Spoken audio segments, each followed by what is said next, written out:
ओम शांति। ओम शांति। ओम शांति दीदी जी, good evening जी। आज हमारे लिए बहुत ही बड़े सौभाग्य का दिन है। कई दिन से हम सभी इंतजार कर रहे थे और आज वो इंतजार की घड़ियां हमारी पूरी हुई, समीप आ गई हैं, जो कि आज हमारे समक्ष हमारे अति आदरणीय परम विभूति परम श्रद्धेय आदरणीय जयंती दीदी जी का ऑनलाइन जोरहाट में आगमन हुआ है। आज हमारे बीच बहुत से आईपी, वीआईपी, वीवीआईपी जोरहाट के अनेक भाई बहने जुड़े हैं। बी के तो है ही हैं, लेकिन साथ साथ जो भी हमारे संपर्क संबंध में हैं और जोरहाट के आसपास के भी काफी भाई बहने इस प्रोग्राम के साथ जुड़े हैं। तो मैं सभी से कहूंगी कि एक हाथ हिला करके हमारी आदरणीय दीदी जी का स्वागत करें, स्वागत करें। स्वागत हो, स्वागत हो, अभिनंदन हो, अभिनंदन हो। मैं जो है ना ये कहना चाहूंगी कि जैसा कि सभी जानते हैं कि आप लगभग 50-55 वर्ष हमारी आदरणीय परम श्रद्धेय दादी जी के साथ आपका रहना हुआ और जिन दादी जी को एक क्षणिक देखने के लिए आज हमारे नयन तरसते हैं और भाई बहनों के अंदर इतनी अच्छी छाप लग जाती है। आज आपका परम सौभाग्य रहा जो आप दादी जी के अंग संग इतना समय रहे। तो मैं सभी भाई बहनों को ज्यादा तो नहीं लेकिन कुछ आपका परिचय देना चाहूंगी कि आपका जन्म 1949 में पुणे में हुआ और 19 वर्ष की आयु में ही आपका संबंध इस ईश्वरी विश्वविद्यालय की शाखा के साथ हुआ और आप 40 वर्षों से यूरोप के ब्रह्मा कुमारीज के डायरेक्टर रहे हैं और लगभग 30 देशों का आप कुशल रूप से संचालन करते हैं। ऐसे आज का जो टॉपिक दिया है कि spirituality to finish fear and anxiety, तो मैं ये कहना चाहूंगी, ये कहना अतिशयोक्ति नहीं होगा कि हमारी दीदी जी तो आध्यात्मिकता की एकदम प्रतिमूर्ति ही हैं। आपको देखने से ही ऐसा अनुभव हो जाता है, दादी जी की याद आती है।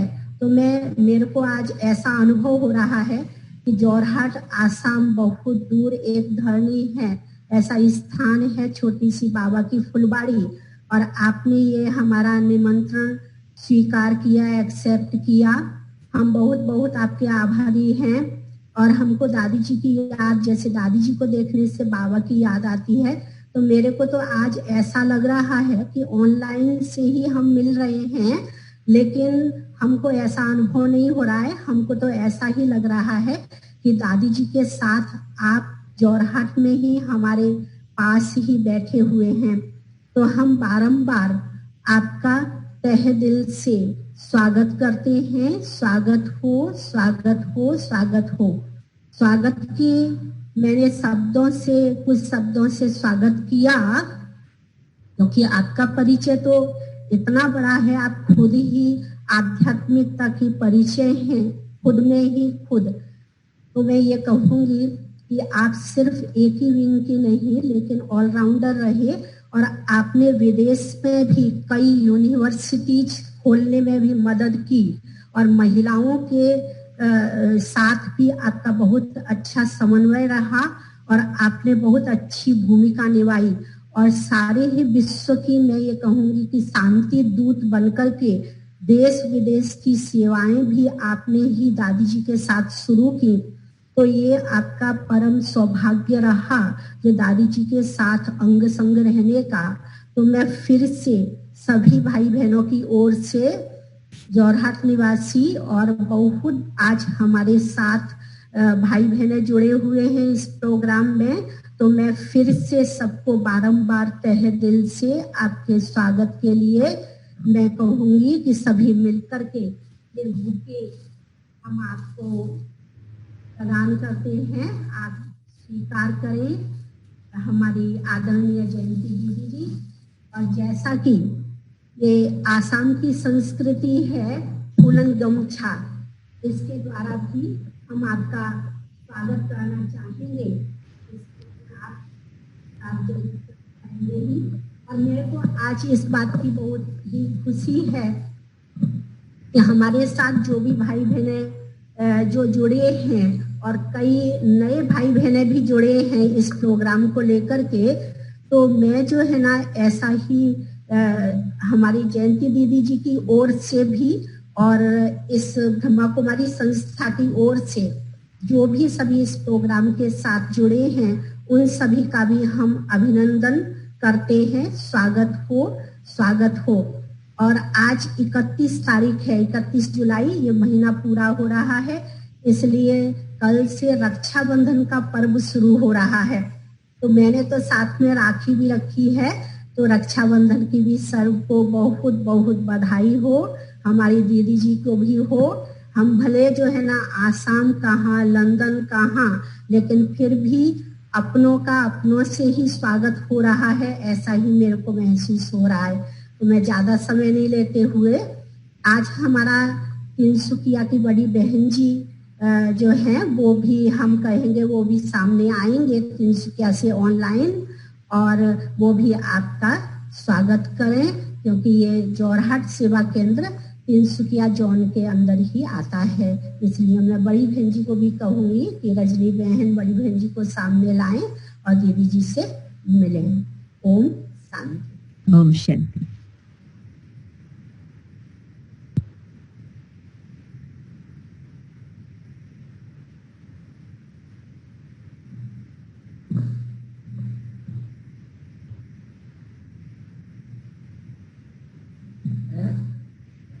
बड़ी बहन जी को यदि थोड़ा सा लेट हो रहा है तो हम कहेंगे जो आज का टॉपिक रखा है दीदी जी उसके ऊपर बहुत सुंदर से प्रकाश डालेंगे। यदि दीदी जी कहें, जयंती दीदी जी, कि हम शुरू करते हैं तो करें, जैसा कहें वैसा। फिर बहन जी जब आएंगे, नहीं तो फिर लास्ट में बहन जी हम सभी से मिल लेंगे, जयंती दीदी जी से भी मिलेंगे। जी हाँ, जैसा दीदी कहें वैसा करते। जी, तो अभी चालू करते हैं क्योंकि आपके मेहमान भी पहुंच गए हैं। तो फिर लास्ट में बड़ी बहन जी के साथ मुलाकात हो जाएंगी। ठीक है जी दीदी जी, ठीक है, फिर लास्ट में बहन जी से मिलते हैं जी।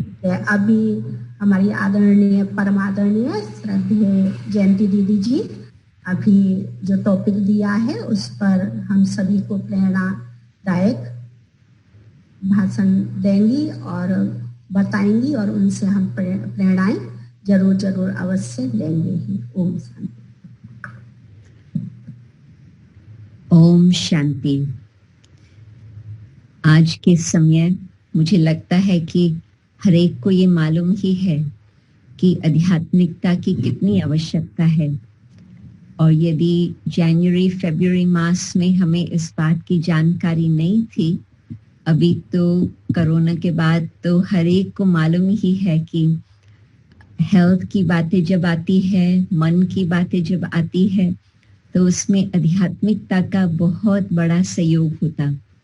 आप कहेंगे हेल्थ में आध्यात्मिकता क्या कर सकती, तो मैं कहेंगी कि ये तो बात बिल्कुल उन्हों की रिसर्च की भी है, मेडिकल साइंस की, कि जब इम्यूनिटी कम होती है तो फिर इम्यूनिटी का असर हर एक के तबीयत पर आता, हर प्रकार से तबीयत में बहुत तकलीफ होती, और इम्यूनिटी का कनेक्शन होता है अपने मन की स्थिति के द्वारा।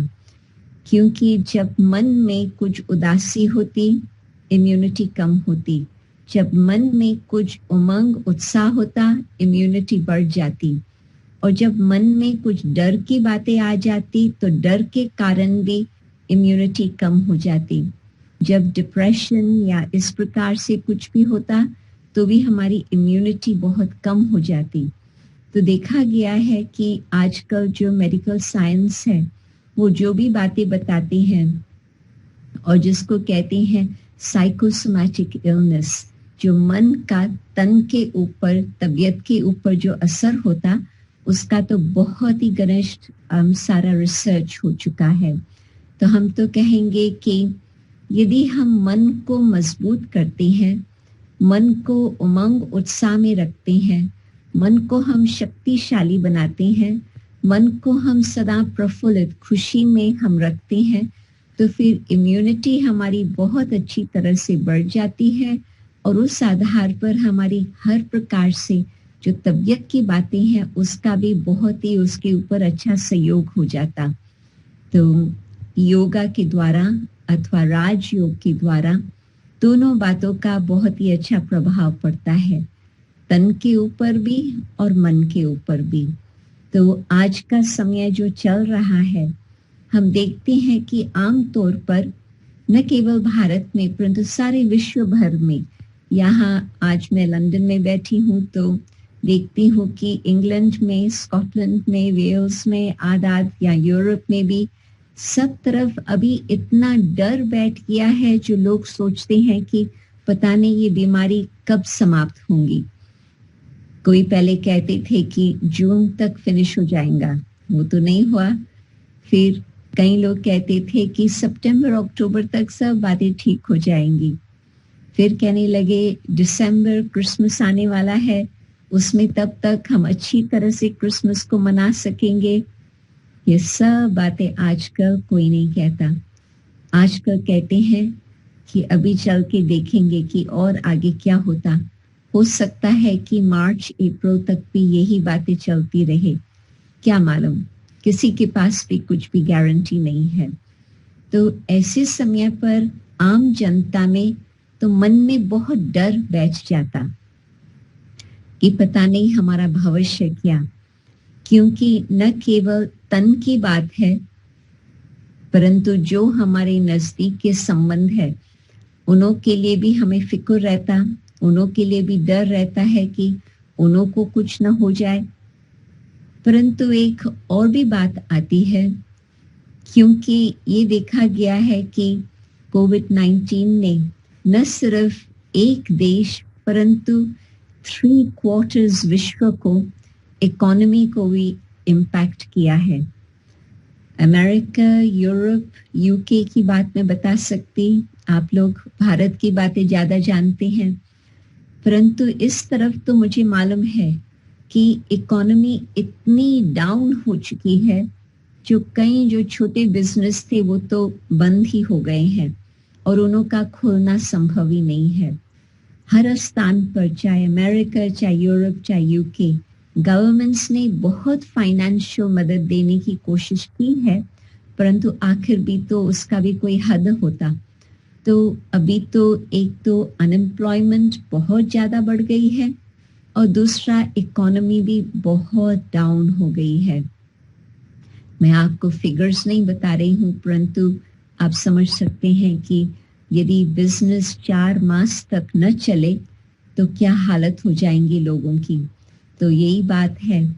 अभी भी किसी ने आज भी मुझे बताया कि मेरी दुकान में अखबार और ये छोटी छोटी चीज़ें जो होती है दिन हर रोज के सामग्री की, वो बिक्री होती थी। तो कुछ समय तक तो दुकान ही बंद था और अभी दुकान खुल गया है, परंतु कस्टमर्स अभी तक नहीं आ रहे हैं, क्योंकि लोग अपने घरों से निकलने में ही अभी तक घबराते हैं।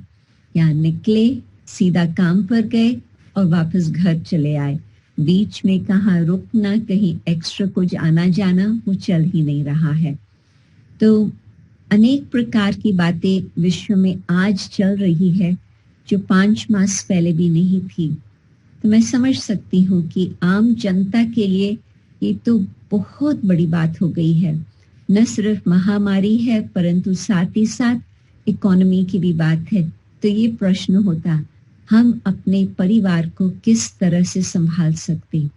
तो इस कारण से मन में जो अनेक डर पैदा हो गई हैं भविष्य के लिए कि क्या होगा, कल हम कहाँ से रोटी खाएंगे, परसों हम कहाँ जाएंगे, रोटी कहाँ से मिलेंगी, ये सब बातें अनेकों के मन में चल रही है। तो आप सोचो, कौन है जो ऐसे लोगों को कुछ गारंटी दे सकता? कोई भी नहीं। और न सिर्फ स्मॉल बिजनेस की बात है, बड़े बिजनेस वाले भी कहते हैं कि 4 मास से हमारा बिजनेस ठप है, तो आगे हम इतने लोगों को एम्प्लॉयमेंट देते हैं, 9,000 है, कहाँ 1,000 है आदाद, तो उन्हों को हम कैसे निकालें? उन्हों का भविष्य क्या होगा? तो उन्हों को भी मन में डर बैठा हुआ है कि अब हमें क्या करना चाहिए। गवर्नमेंट कुछ नहीं कह सकती, जो इंडस्ट्री के बॉसेस हैं वो भी हमें कुछ आगे का सहारा नहीं कुछ दे सकते। हमारे मित्र संबंधी वो भी उसी नाव में बैठी हैं जैसे हम बैठे हैं, तो वो भी हमें कुछ और मदद नहीं कर पाते। तो आखिर अब ऐसे समय पर कईयों के मन में ये भावना आती कि एक परमात्मा हमारा सहारा है, उस एक परमात्मा के सहारे के द्वारा कुछ हमें आदत मिल सकती। और हाँ, भगवान कोई हमें नौकरी नहीं दिलाएगा, भगवान कोई हमें सोना चांदी नहीं देगा, उसके पास ऊपर में ये चीजें नहीं रखी होती है। ये संसार की चीजें हैं, प्रकृति की चीजें हैं जो भगवान के पास नहीं है। भगवान तो प्रकृति से पार, जहाँ सूर्य चांद सितारों की रोशनी नहीं पहुंचती है, परम धाम का निवासी है। तो वहां न सोना है, न चांदी है, न रुपया है। तो भगवान कोई हमें छप्पर फाड़ करके वहां से ऊपर से नहीं दे सकता। परंतु हाँ, परमात्मा आज हमें ऐसी शिक्षा दे रही है जिससे हम खुद को जाने, खुद को समझे, और अभी जो हमारे सामने मनुष्य के रूप में समस्या आई है उस बात का हम हल निकालें।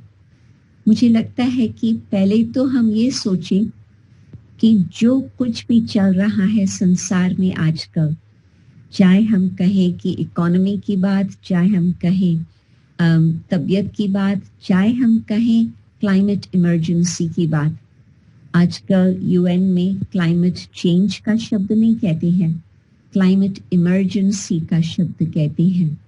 और ये तो आप लोग जानते हैं, वहां पर जहां बड़ी बड़ी नदियां हैं, जहां सागर के किनारे पर अपने स्थान बने हुए हैं, क्या मालूम उसका कहाँ तक चलेगा, क्या उसकी नतीजा होगा। क्यों? क्योंकि गर्माइश के कारण वो सागर ऊपर आ रहा है। सारे विश्व भर में सागर कुछ तो इंचेस से ऊपर आ भी गया है, बाकी कोई भी गवर्नमेंट इतना तैयार नहीं है जो क्लाइमेट के लिए कुछ ज्यादा सोच सके। अभी तो सभी का दिमाग कोविड-19 में ही फंस गया है, परंतु क्लाइमेट चेंज चालू है, वो चल ही रही है, इमरजेंसी चल ही रही है। तो ये सब बातों को भगवान हमें बहुत सुंदर शिक्षा देती हैं। वो ये है कि मन मेरे में लगाओ, मन को मन मना भव कर दो, और जब आपका बुद्धि योग परमात्मा की याद में स्थिर होगा, एकाग्रचित होगा, तो ऐसे समय पर परमात्मा के द्वारा आत्मा को शक्ति मिलेंगी, जिस शक्ति के आधार से आप खुद ही समझ सकेंगे कि अब मुझे क्या करना है। और न सिर्फ भगवान हमें बताते हैं, परंतु साइंस आजकल हमें ये बता रही है कि जो कुछ संसार में चल रहा है, ये समस्याएं, भगवान ने नहीं ये समस्याएं पैदा की है। भगवान ने तो स्वर्ग बनाया था इस सृष्टि पर, भारत में सोने की चिड़िया कहते थे। और ऐसे भारत जो स्वर्ग था, अब कहाँ पहुंच गया है। अब तो हम नहीं कह सकेंगे कि भारत कोई स्वर्ग है, या ये भी नहीं कह सकेंगे कोई स्वर्ग स्विट्जरलैंड में है, या कोई फ्रांस में है, या कोई इंग्लैंड में है। नहीं, स्वर्ग की दुनिया तो इतिहास की बात हो गई, पहले थी। फिर मनुष्य ने उस संसार को क्या कर दिया? मनुष्य ने इस संसार को कांटों का जंगल बना दिया है। मानो कि एक बहुत सुंदर बगीचा हो, परंतु बच्चे ऐसे हो जिसके अंदर कोई सिविलाइजेशन की क्या बातें होती है उनको कोई जानकारी न दी हो, हिंसक वृत्ति वाले होते, तो थोड़े समय के अंदर ही उस बगीचे को क्या बना देते, आप समझ सकते हैं। तो मनुष्यों ने भी माया के वश संसार को कांटों का जंगल बना दिया है। जब हम पिताश्री ब्रह्मा बाबा की मुरली शुरू में पढ़ते थे, वैसे तो मैं बचपन में भी ब्रह्मा बाबा के साथ मिली थी, फिर टीनेज ईयर्स में भी कई बार बाबा की मुलाकात हुई, क्योंकि माता जी और ग्रैंड मदर ज्ञान में चलते थे।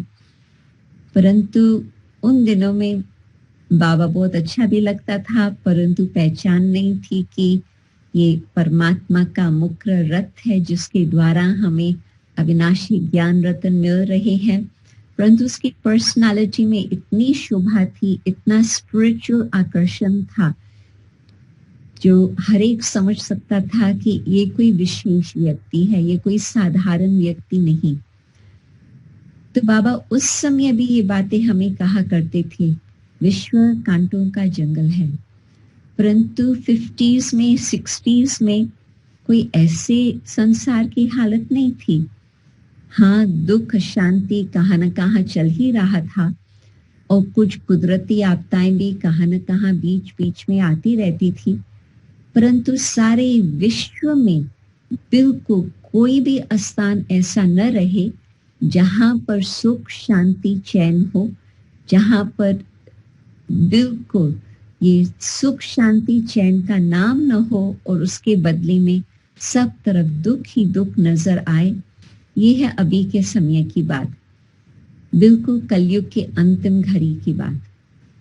क्यों? क्योंकि वैसे तो परमात्मा त्रिकालदर्शी है, और त्रिकालदर्शी के नाते से उस समय भी ब्रह्मा बाबा के मुख द्वारा जो वाणी उच्चारण करते थे, वो आज हम देख रहे हैं कि प्रैक्टिकल वही बातें चल रही है जिसका पहले से ही बाबा ने हमें बता दिया। आप सोचो कि जहां पहले हरा भरा था, आजकल वहां रेगिस्तान बन गया है। आप सोचो जहां पर पहले फॉरेस्ट थे, जंगल थे, आजकल उसको काट काट करके बिल्कुल उन्होंने खाली मैदान कर दिया। तो ये जो बीमारी भी निकली है पैंडेमिक, उसका भी कई लोग यही वर्णन करते हैं कि पहले ये बीमारी थी बैट्स, उल्लू जिसको कहते हैं, जो उल्टे लटकते हैं, उनों के अंदर, और उसमें से कहाँ जानवर में पहुंच गई। और मनुष्य को तो आप जानते हैं कि आजकल जानवरों को भी हर प्रकार से खा लेते हैं। तो साइंटिस्ट ये बता रहे हैं कि पहले बैट्स में थी, फिर बहुत करके किसी जानवर में पहुंची, और फिर मनुष्यों ने जब वो जानवर खाना शुरू किया तो उन्हों को ये बीमारी वहां से लग गई।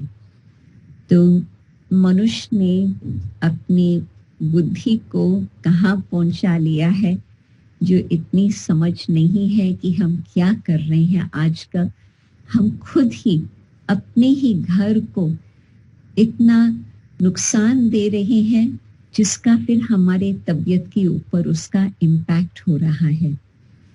तो भगवान आकर के कांटों को काट करके फूलों का बगीचा बनाए, खुद भगवान ये काम नहीं करता।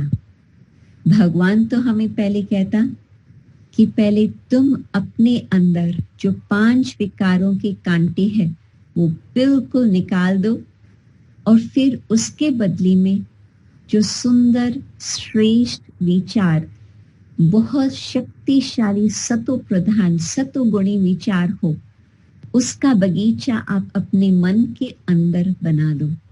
और यदि आपके मन में वो बगीचा तैयार हो गया, आप सोचो मनुष्य का व्यवहार किस प्रकार से चलेगा।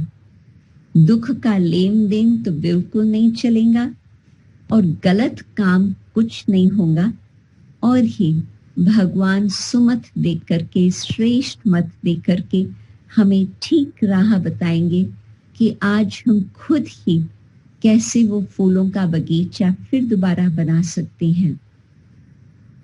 भारत में इस बात को सहज मानना होता कि सृष्टि एक चक्कर के रूप में समय अनुसार परिवर्तनशील है।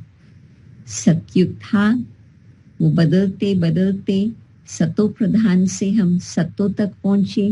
त्रेता युग आया, हम 14 पहले जो 16 कला संपूर्ण थे वो 14 कला हम बने। फिर उसके बाद एक बहुत अचानक एक नई प्रकार की वृत्ति बन गई। क्यों? क्योंकि पहले तो हम सतो प्रधान थे, फिर भी हम सतो थे, परंतु जैसे ही द्वापर युग शुरू हुआ, मानव की वृत्ति, दृष्टि, स्मृति सारी बदल गई। क्यों?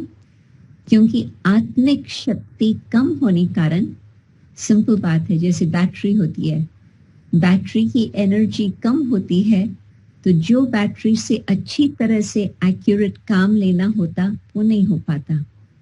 बैटरी में अभी तक कुछ जान है, परंतु आवाज थोड़ा ढीला ढीला आएगा, या जो रोशनी है वो थोड़ी कम नजर आएगी, कुछ न कुछ गलत होगा।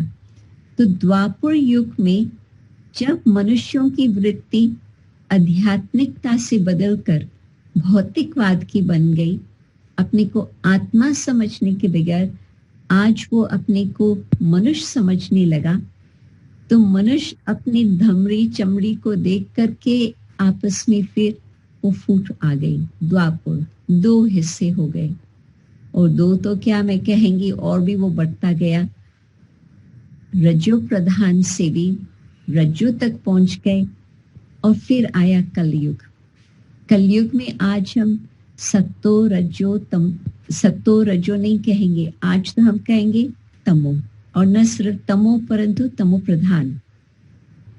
तो अब कलयुग की अंतिम घड़ियों में हम देखते हैं कि मनुष्य ने ही सब कुछ ये खेल बनाया है, जिसमें जो कुदरत के नियम होते हैं वो कुदरत के नियम को जानता भी नहीं, मानता भी नहीं, और उस पर चलता भी नहीं। गवर्नमेंट के जो नियम बने हुए हैं उसको जानते हैं, कुछ कुछ मानते हैं, और कुछ लोग चलते हैं, कई लोग उस पर भी नहीं चलते हैं। जो लॉ मेकर्स है वो ही खुद अपने लॉज पर नहीं चलते हैं। ये है तमो प्रधानता की निशानी, अथवा कलयुग के अंत घड़ियों की निशानी। ऐसे समय पर परमात्मा अवतरित होकर के ब्रह्मा बाप के तन के द्वारा जो ज्ञान हमें सुना रहे हैं, उसको हम कहते हैं आध्यात्मिक ज्ञान। शास्त्रों का ज्ञान अलग, अपनी जो कर्म कांड का भक्ति का ज्ञान है वो अलग, यूनिवर्सिटी स्कूल्स का ज्ञान वो अलग, परंतु ये परमात्मा का दिया हुआ सत्यता का ज्ञान ऐसा ज्ञान है जो आत्मा को परिवर्तित करता। मानो कि जो आत्मा सतयुग में थी, फिर अब आकर के कलयुग में पहुंची है, तो सतो प्रधानता की स्टेज क्या थी और आज हम सबकी स्टेज क्या है, वो तो आप अंदाज लगा सकते। परंतु ऐसे समय पर अब परमात्मा हमें फिर से एक तो हमें ज्ञान सुनाते, जिससे हमें ये सब बातें समझ में आती कि आज इस संसार में क्या चल रहा है। कई लोग कहते हैं ना कि हमको तो समझ में ही नहीं आता यह संसार में क्या क्या बातें चल रही हैं, तो हम ऐसे नहीं कहेंगे। परमात्मा के ज्ञान के आधार से हम कहेंगे हाँ, हम जानते हैं ये सब है अति धर्म गिलानी के चिन्ह, जो आज हम कलयुग के अंत की बातें हम देख रहे हैं। तो ऐसे समय पर पहले तो चाहिए ज्ञान, अच्छी तरह से जानकारी हो कि क्या हो रहा है, क्यों हो रहा है और किसने ये सब बातें की है। भगवान ने नहीं कहा आप एक दूसरे के साथ युद्ध करो। भगवान तो सुप्रीमली प्योर, नॉन वायलेंट। भगवान तो हमें अहिंसा की शिक्षा देते हैं कि किसी भी प्रकार की हिंसा न हो, न मन में हिंसा हो, न मुख पर हिंसा हो, न कर्म में हिंसा हो। आप देखेंगे पहले सब बातें शुरू होती है मन में। तो मन में यदि हमारे पास हिंसक संकल्प चल रहे हैं तो आप सोचो कि हिंसक संकल्प पहले तो खुद के लिए, खुद को ही हम पसंद नहीं करते हैं। ऐसे क्यों होना चाहिए था, मुझे नहीं करना चाहिए था, मैंने ये गलती कर दी, मैंने वो गलती कर दी। हाँ, गलती को समझ करके उसको ठीक करना ये मानवता का कार्य है, परंतु गलती को बार बार मन में रिपीट करके अपनी एनर्जी को बिल्कुल खत्म कर देना वो कुछ अलग सी बात है। तो परमात्मा जब हमें ज्ञान स्पष्ट बताते हैं, न सिर्फ अब क्या चल रहा है परंतु पास्ट में क्या था और अब क्या चल रहा, और साथ ही साथ भविष्य में क्या आने वाला है संसार। आप सोचो भविष्य में क्या आएगा। कलयुग है, अंधियारी रात है। कलयुग के बाद क्या आएगा? हम तो कहेंगे सतयुग आएगा। कई लोग इस बात को अच्छी तरह से नहीं मान सकते, समझते हैं कि कलयुग को तो बहुत अर्जुन 40,000 वर्ष पड़े हैं। नहीं, आप कभी संसार की हालत देखो और जो महाभारत के अंदर धर्म गिलानी के चिन्ह लिखे गए हैं, आप दोनों की कंपैरिजन करो और आपको लगेगा बिल्कुल महाभारत की जो बातें बताई गई है अति धर्म गिलानी की, आज के अखबार में जो हम चीजें पढ़ रही हैं मैच हो रही है। सेम डिटो वही कारोबार चल रहा है, परंतु भगवान असत्यता को मिटा करके सत्य धर्म की स्थापना करते हैं। तो अब ये मुझे बहुत उम्मीद की बात, खुशी की बात आपके सामने मैं रख रही हूँ कि अब जो आने वाला संसार है वो है सत्यता का संसार, जिसको कहते हैं सतयुग, सत्यता का युग, जिसको फिर दूसरे शब्दों में ये कह सकते हैं कि वो संसार बिल्कुल स्वर्ग है। तो अब यदि हम ये संकल्प रखते हैं कि मुझे आज तैयारी करनी है ऐसे संसार में जाने के लिए, आप सोचो कि इस बात को समझने से, निश्चय करने से कितना जीवन परिवर्तन हो सकता। लाखों बाबा के बच्चे हैं जिन्होंने ये ज्ञान पा करके अपने जीवन को टोटल परिवर्तन कर दिया है। संसार में रहते हैं, अपना सब कुछ जो जिम्मेवारी है परिवार के लिए, जॉब के लिए, समाज के लिए, वो सब कुछ उसका कर रहे हैं, परंतु साथ ही साथ अपना ज्ञान का तीसरा नेत्र खोल करके उस अनुसार कर्म कर रहे हैं, और साथ ही साथ मन मनाभव सवेरे शाम दिन भर अपनी बुद्धि को परमात्मा के साथ जोड़ के रखते हैं। मन को परमात्मा की याद में, परमात्मा की लगन में, अपने मन को उस मस्ती में रखते हैं। तो अब हमें क्या करना है? भगवान की आज्ञा है, पास्ट को अनुभव किया, क्या क्या हुआ है संसार में। जिन बातों को हम आधार मान करके चलते थे वो आधार सब छूट गए हैं, वो हमारे कोई आधार नहीं रहे हैं। परंतु भविष्य के लिए यदि आज हम श्रेष्ठ संकल्प, शुभ वचन और अनेक आत्माओं के प्रति अच्छे कर्म करेंगे तो वो हमारा भविष्य का बीज पड़ता है। आप सोचो कि संकल्प को कहा ही जाता है बीज। आप किसी के प्रति कुछ हाथ पांव ना भी चला सको, आप उसको पैसा न दे सके, आप उसको खाना भी न दे सके, आप कुछ नहीं कर सके, परंतु आप अपने मन की भावना को शुद्ध रखें, मन में श्रेष्ठ संकल्प रखें और मन के द्वारा परमात्मा की याद के साथ साथ हर आत्मा के प्रति आप मन की शांति, परमात्म प्रेम की भावना रखो। उस आत्मा को विशेष आंतरिक बल, आंतरिक खुशी की प्राप्ति हो सकती। और यदि हम श्रेष्ठ संकल्प रखते हैं तो हमारे मुख से किस प्रकार के शब्द निकलते? हमारे मुख से सदा सबके प्रति शुभ भावना के शब्द अवश्य ही निकलेंगे। मानो कि ज्यादा आप ना भी कुछ करो, परंतु आप किसी के प्रति 2 शब्द करुणा के, प्यार के, रहम के, शांति के कुछ शब्द बोलो, तो उसके मन को आदत आती कि हाँ, ये हमें समझ रहे हैं।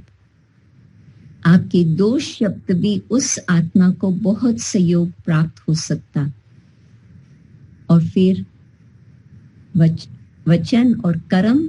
अब कर्म, एक तो कर्म होता है जिसमें हमें लेने की भावना होती है, मुझे चाहिए, मुझे जरूरत है, मुझे मिले। और दूसरा होता है मन में ऐसी भावना हो जो हम औरों के प्रति देने के लिए कुछ तैयार हो। कई कहेंगे हाँ, जिसके पास तो बहुत कुछ है वो तो दे सकता है, परंतु हमारे पास तो इतना है ही नहीं, तो हम क्या देवे। तो मैं एक छोटी सी कहानी सुनाती हूँ। जब मैं 7 साल की उम्र की थी, हमारी माता जी और ग्रैंड मदर दादी जानकी के संपर्क में आए और वो राज्यों की शिक्षा प्राप्त करके क्लासेस में जाने लगे। तो फिर हम उस समय, हमारे मार्च महीने में समर हॉलिडेज होती है भारत में, तो उस समय हम भारत में ही रहते थे।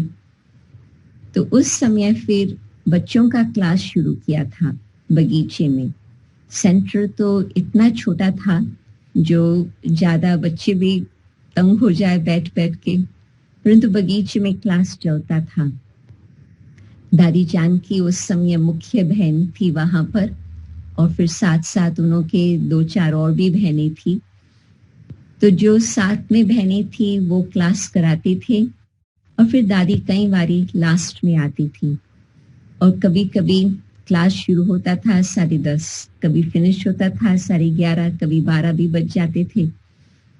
परंतु दादी के पास जो कुछ उन्होंने अपने घर वालों के लिए खाना बनाया हुआ था, दादी 12 बजे यदि कभी कभी बच जाता था तो दादी को संकल्प आता था कि बच्चों को भूख लगी होंगी, कितना समय हो गया घर से निकले, अब कितना समय होगा घर पहुंचे, तो थोड़ा बहुत तो कुछ बच्चों को मिल जाए। तो उस समय दादी अपना जो खुद के लिए, घर वालों के लिए खाना बनाया होता था वो ले आकर के फिर हम सबको, हम करीब 10-12 बच्चे होते थे, तो उन्हों को खिलाती थी थोड़ा थोड़ा। तो आप सोचो कि उस समय तो बच्चों को मालूम नहीं होता था। फिर तो कुछ समय के बाद हम विदेश में आ गए उसी वर्ष में। परंतु जब मैं भारत में फिर वापस गई, जब मैं तब तक फिर 14 साल की थी, तो उस समय फिर मैंने क्या देखा कि दादी ने जो अपने लिए खाना बनाया था वो सबको खिला रही है। तो उस समय मुझे मालूम है कि इतनी सिंपल लाइफ थी। 1957 की बात है। तो जो बहनें भी बैठी हैं, भाई भी कई होंगे जिन्हों को मालूम है कि 1957 में आश्रम कितने सिंपल होते थे, मधुबनी कितना सिंपल था, तो आश्रम कितने सिंपल होंगे। तो फिर दोबारा जा करके उन्होंने कुछ और खाना बनाया नहीं होगा, परंतु जो कुछ अपना भी त्याग करके दूसरों को देता है, खास करके बच्चों को देता है, आप सोचो उन्हों की कितनी आंतरिक खुशी जमा होती, उन्हों को कितनी औरों से दुआएं मिलती, और उन्हों का जो बीज श्रेष्ठ कर्म का डाला हुआ है, भविष्य में उन्हों को उसका कितना फायदा होता, कमाई हो जाती। तो ये मैं नहीं मानती हूँ कि बहुत कुछ हमारे पास हो तो फिर हम जेनरस होकर के दान करें, नहीं, उसको जेनरोसिटी नहीं कहेंगे। परंतु हमारे पास ना भी हो, परंतु हम अपने पेट से भी निकाल कर दूसरों को देवें, उसको कहते हैं पुण्य कर्म। दान तो अनेक आत्माएं करती हैं, मेरे पास इतना है और उसमें से मैं थोड़ा कुछ निकाल करके 1%, 10% जो कुछ भी चाहिए मैं औरों को देती हूँ, वो अलग बात।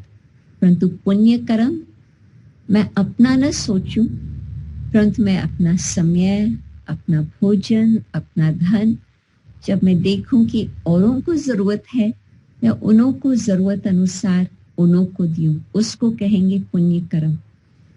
तो भगवान की जो शिक्षाएं हैं आज भी यदि हम फॉलो करते हैं, कभी भी हमें आज के लिए भी कोई फिक्र नहीं रहता कि आगे क्या होगा हमारा, दूसरा हमारे लिए कहाँ से आएगा।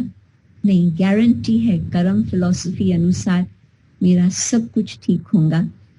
और जिन्होंने इतनी बड़ी दिल, फ्राक दिल, सच्ची दिल रखी होंगी, उनों के पास तो भगवान बहुत कुछ दे देगा। भगवान तो क्या, उनों के कर्म अनुसार ही उन्हों को बहुत कुछ प्राप्ति हो जाती।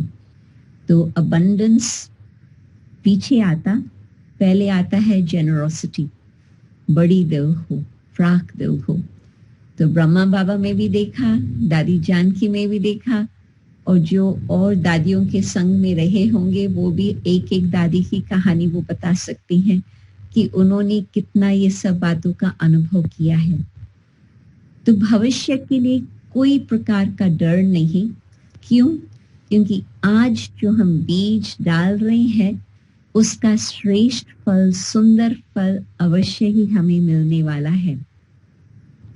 तो ये भी थोड़ा डर होता है मन में कि जो हमने पास्ट के कुछ ऐसे कर्म किए हैं उसका हिसाब किताब भी हमारे सामने अवश्य ही आएगा चुकतू करने के लिए।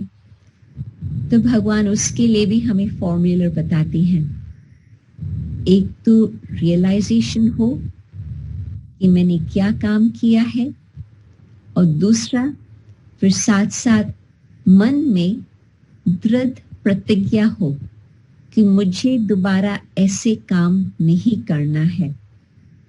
और तीसरा, हम भगवान से भी माफी मांगे, परंतु जो मनुष्य का उसमें कनेक्शन है जिसके लिए हमने कुछ ऐसी गलती की हो, इतनी नम्रता हम रखें जो उन्हों से भी हम माफी मांगे। तो ये 3 स्टेप्स है फॉर्मूलर के, ताकि जो कुछ हमने पाप कर्म किया है उसका कुछ हमारे पास बोझ कम हो जाए, और बाकी फिर भगवान कहते हैं कि जितना जितना आप मुझे याद करोगे, जितना आप योग अज्ञान लगाएंगे, उतना योग अज्ञान द्वारा वो आपका पूर्व का हिसाब किताब चुकतू हो जाएगा। और न सिर्फ इस जन्म के पूर्व का हिसाब किताब, जो कुछ उसके पास्ट के भी जन्म है वो भी हिसाब किताब योग अज्ञान द्वारा वो हमारा चुकतू हो सकता। तो अभी कोई बात का हम डर नहीं रखते हैं, बीमारी का भी कोई डर की बात नहीं है। हाँ, जो सेफ्टी की बातें हमको मेडिकल लोग, गवर्नमेंट बताती है, सोशल डिस्टेंस रखना, हाथ धुलाई करना, हर प्रकार से अपनी सेफ्टी रखना, अंदर घर में रहना, जब ऐसे कहना हो, फिर जब कहे कि हाँ निकल सकते हैं वो ठीक है, परंतु फिर भी अपनी हर प्रकार से मास्क पहनना आदत, वो अपनी सेफ्टी तो रखनी होती है। उस समय ये नहीं कह सकते कि भगवान हमारी रक्षा करेंगे, नहीं, हमें स्वयं की रक्षा करनी होती है। क्यों? क्योंकि भगवान ने अब हमें अच्छी तरह से हर बात समझाई है कि मेरी जिम्मेवारी क्या है। भगवान की जिम्मेवारी है मुझे श्रेष्ठ मत देना, भगवान की जिम्मेवारी है मुझे प्यार देना, भगवान की जिम्मेवारी है मुझे शक्ति देना, परंतु कर्म तो मुझे ही करना होगा। तो कोई प्रकार का अभी डर रखने की बिल्कुल आवश्यकता नहीं है। डर आत्मा को बहुत कमजोर कर देता, अच्छी तरह से सोचने नहीं देता। आप सोचो, कई लोग हैं जो डर के मारे झूठ बोलते हैं, और यदि हिम्मत होती तो जो सही बात है, जो सच्ची बात है, सहज बता सकती। मन कमजोर है, डर हो गया है कि पता नहीं ये लोग क्या मुझे कहेंगे, क्या करेंगे। तो फिर एक तो कुछ गलती हो गई, परंतु फिर डर बैठ गया तो बाकी भी दूसरी भी गलती हो जाती जो हम झूठ बोलने लगते। तो डर के मारे कई गलतियां हो जाती है, चाहे अपने कर्म के हिसाब से, चाहे अपनी तबीयत के हिसाब से, परंतु नहीं, वो अच्छी तरह से हम हिम्मत रखें, सच्चाई के मार्ग पर चले और जो श्रेष्ठ कर्म मुझे आज करना है कल तक न छोड़ें, आज करें। और बाबा तो कहते थे आज भी नहीं अब करो, डिले नहीं करो। कुछ श्रेष्ठ काम होता है उसमें आज मुझे संकल्प आता है कि ये मैं दान करूं, ये मैं पुण्य कर्म करूं, और फिर आप सोचते हैं कि नहीं आज नहीं, मैं बाद में कर लूंगा या मैं कल कर लूंगा। माया ऐसी है जो मन को बदल देंगी, तो फिर आपका वो श्रेष्ठ कर्म नहीं हो पाएगा, वो रुक जाएगा, रह जाएगा।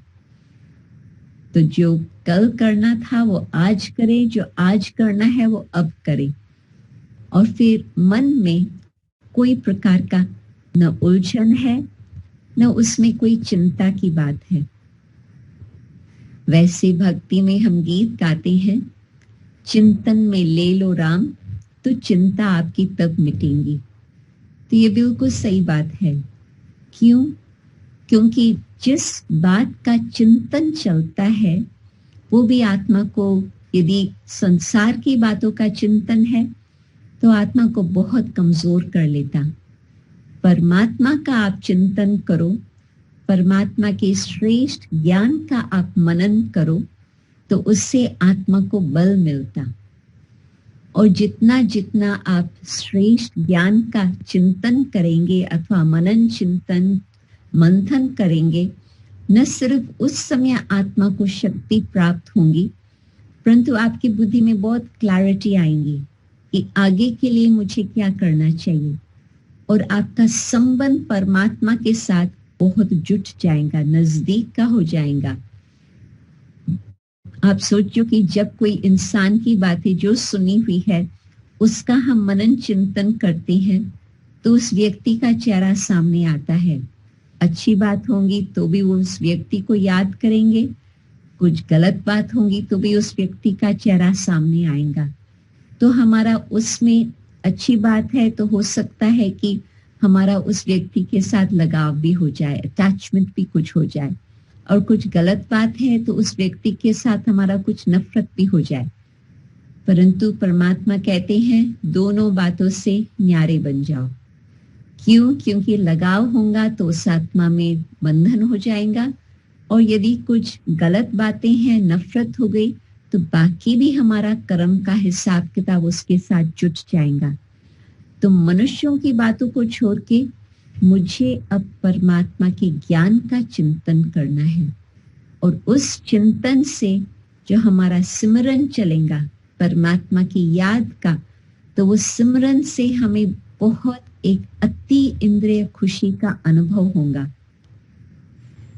आप सोचो कि जब भगवान का गोपियों के साथ, गोप के साथ जो समय चला था, बीता था, कहते हैं कि उन्हों को अति इंद्रिय सुख का अनुभव था। इंद्रियों से जो पार का सुख है वो आंतरिक सुख का उन्हें अनुभव होता था। तो जितना जितना हम परमात्मा को याद करते हैं, वो सिमरन करते हैं, जो वो इंद्रियों से ऊपर, इंद्रियों से पार का सुख है वो हमें अनुभव होता, और उसका फिर रिजल्ट क्या होता? वो सुख हमारे इंद्रियों द्वारा भी अनेक और आत्माओं की भी सेवा होती।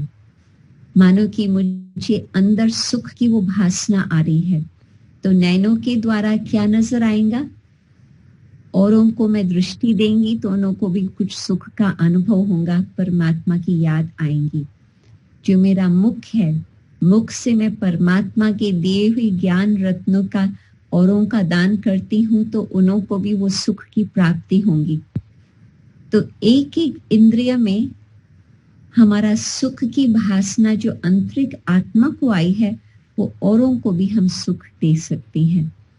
तो अति इंद्रिय सुख का अनुभव हमें जब प्राप्त होता, तो हमें ये संकल्प नहीं आता है कि ये चीज मैं खाऊं, ये चीज मैं पहनूं, यहाँ मैं घूमने जाऊं। तो लाइफ बहुत सिंपल हो जाती है। जो आजकल कंज्यूमरिज्म, मटेरियलिज्म बहुत ज्यादा हो गई है, भारत में भी बहुत ही ज्यादा चल रहा है। मुझे याद आता कि जब मैं पहले भारत में आती थी लंदन से 50s 60s में, तो उस समय तो भारत बहुत ही सिंपल था। और फिर जब मैं बाद में आने लगी 70s 80s, तो चलो फिर भी कुछ अलग ही था। परंतु जैसे ही 21st सेंचुरी शुरू हुई है, हर छोटी जगह पर भी बहुत बड़ा शॉपिंग मॉल, और जो वहाँ के रहवासी है वो तो समझते हैं ये तो बहुत बड़ी बात है, बहुत अच्छी बात है, डेवलपमेंट है। हाँ, यस, डेवलपमेंट है, परंतु मनुष्य की इच्छाएं और बढ़ गई है। मनुष्य फिर समझता है कि ये भी चाहिए, ये भी चाहिए, ये भी चाहिए।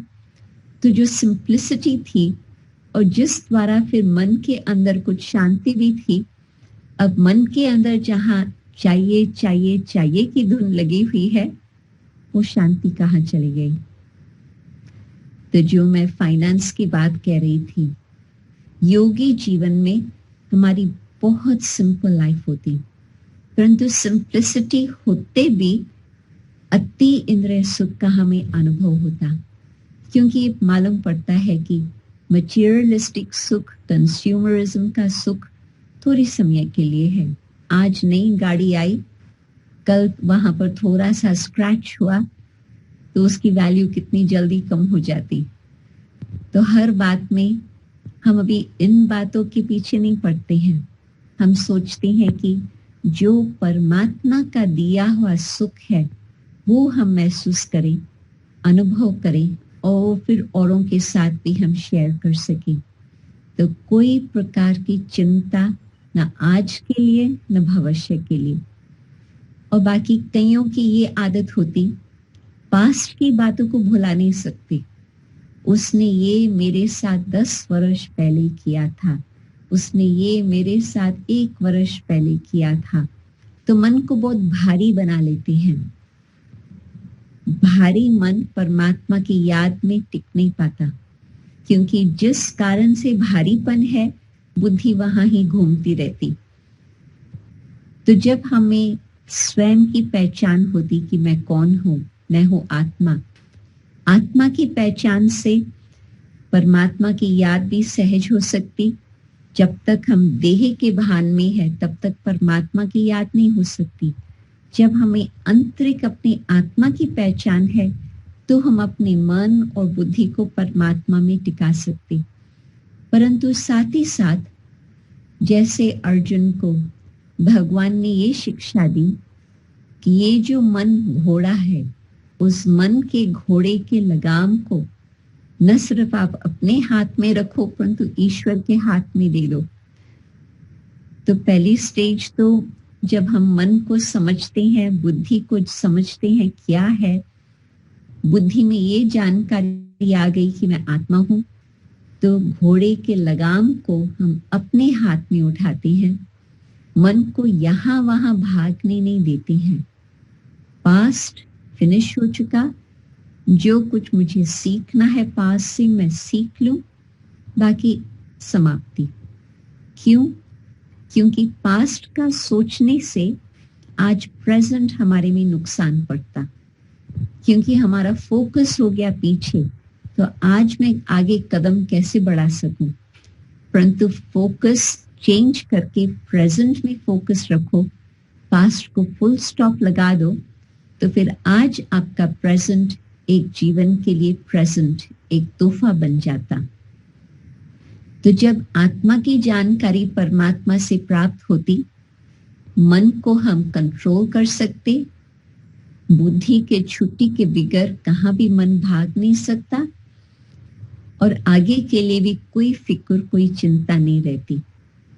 तो आप सोचो कि कदम कदम पर जितना हम आध्यात्मिकता को न सिर्फ समझते हैं, परंतु उस मार्ग पर चलते हैं। ये मार्ग पर चलने की बात है, ये जीवन की यात्रा की बात है। सप्ताह में एक बारी मंदिर चर्च में जाकर के सिर झुकाया, उससे जीवन परिवर्तन नहीं हो पाती। परंतु परमात्मा जब हमें शिक्षा देती है, हर रोज शिक्षा देते हैं कि आज आपको क्या करना चाहिए, और हमारे दिमाग में वो बैठ के प्रेरणा देवे, ऐसी नहीं। परमात्मा ने जो ब्रह्मा बाबा के द्वारा हमें मुरली चलाई है, शिक्षाएं दी है, वो आज हम सारे विश्व भर में उसको स्टडी करते हैं। और हर एक का लेसन सेम होता है। जैसे यूनिवर्सिटी में कोई भी 3rd क्लास में जाता, 4th क्लास में जाता, 5th में जाता है, जो भी क्लास होता है उसका सिलेबस सेम होती है। तो हम सभी विश्व भर में करीब 120 देशों में आजकल बाबा का कार्य चल रहा है। सबके पास करीब 20 लैंग्वेजेस में आजकल सबको वही दिन की मुरली हर एक के पास वही होती और हम स्टडी करते हैं। तो कहाँ से भी कनेक्शन जुड़ता है तो हम एक दूसरे के साथ समझ सकते हैं कि हम सेम स्कूल यूनिवर्सिटी के स्टूडेंट्स हैं। तो बहुत अच्छी लेन देन हो जाती है उस स्टडी के ऊपर। तो हर रोज हम परमात्मा को भी याद करें, स्पिरिचुअल स्टडी भी करें और उस अनुसार अपने जीवन को आगे बढ़ाते चलें। तो आज भी हमारे मन में परमात्मा का प्यार, आत्मिक सुख का बहुत अच्छा अनुभव होगा और भविष्य भी हमारा फिर बहुत ही सुंदर, बहुत श्रेष्ठ होगा। क्यों? क्योंकि आगे का समय जो आने वाला है उसके बाद कुछ संसार के उथल पाथल भी हम देखेंगे, परंतु इस अंधियारे के बाद फिर से वो रोशनी, वो दिन, वो आरंभ होगा। तो सत्युग कोई दूर नहीं, सत्युग जल्दी ही आने वाला है। और आज की जो चेतावनी हमें मिल रही है वो यही है कि कलयुग अपने अंतिम घड़ियों से गुजर रहा है और थोड़े समय के अंदर कलयुग समाप्त हो, सतयुग अवश्य ही आएगा। परंतु पहले तो आज हमें अपने को सतयुग के लिए योग्य बनाना होगा। खुद को हम परमात्मा की याद के द्वारा, श्रेष्ठ कर्म द्वारा आत्मा को सतु प्रधान बनाएं। ओम शांति।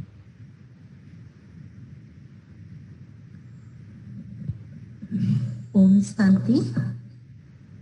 जैसा कि सभी ने सुना, हमारी आदरणीय जयंती देवी जी को बहुत बहुत बहुत तहे दिल से धन्यवाद।